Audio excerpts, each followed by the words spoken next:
I think my boyfriend sees me as his personal mommy-bangmaid who also pays his bills, so I threw him out. I have been with my boyfriend for a little under 2 years. In the time we've been together, his chronic pain, which isn't connected to any particular/known condition as he refuses to go to the doctor, has gotten worse and worse. It's reached a point where he's almost incapable of doing chores or house projects, is usually too exhausted/in pain to make or agree to plans, and getting him to do anything outside of the house together is like pulling teeth. His objections always revolve around his pain and fatigue. I've never suffered from chronic pain, so I'm not one to judge or accuse someone of making it up since the pain itself is invisible and my boyfriend looks perfectly healthy. But he's now been unemployed for about 4 months and I'm starting to question things. I'm starting to feel doubtful for a number of reasons, and the main ones are that A, he never turns down his friends' invitations to hang out, even when the activity is something physically intense like kayaking, or going hiking, or going to a music festival, and B, he is never too tired/in too much pain to have intimacy. Over time it's almost made it seem like he's conveniently in an unbearable amount of pain when he has to do something he isn't all that interested in, i.e. chores, and I'm starting to feel hurt that he just doesn't seem to want to hang out with me outside of what we do lazing around the house. I've never accused him of faking or exaggerating his pain, but I have tried to talk to him about doing more fun stuff together,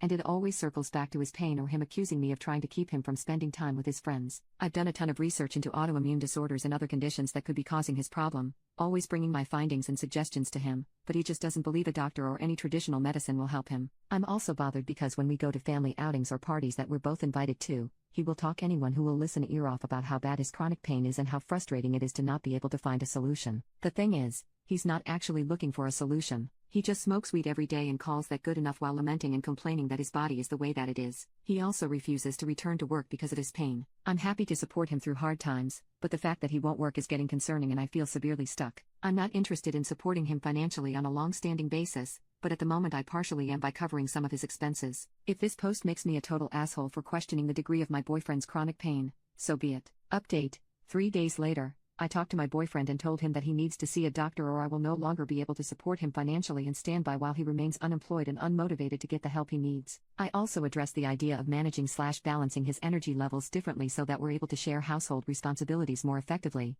spend quality time together, and keep him doing the things he loves with his friends. His response was really bad. He told me that if I'm not willing to step up and clean around the house that there's no use living together and that my efforts to clean are the bare minimum and not good enough for his standards anyway. He was also really mad that I haven't taken initiative to take care of yard projects and car repairs. He sat there and spouted off a whole list of things I'm not noticing in cleaning. And, once again, he was focused on this idea that I don't like his friends/am jealous of them and want him spending less time with them, which isn't true at all. This really stung. He basically brushed over everything I said and focused on my perceived faults. This told me everything I need to know and I told him I was leaving. He was just mad, not sad or hurt at all. I'm still crying excessively over his whole reaction. I still don't know how real or unreal his chronic pain is, but I guess it doesn't matter anymore.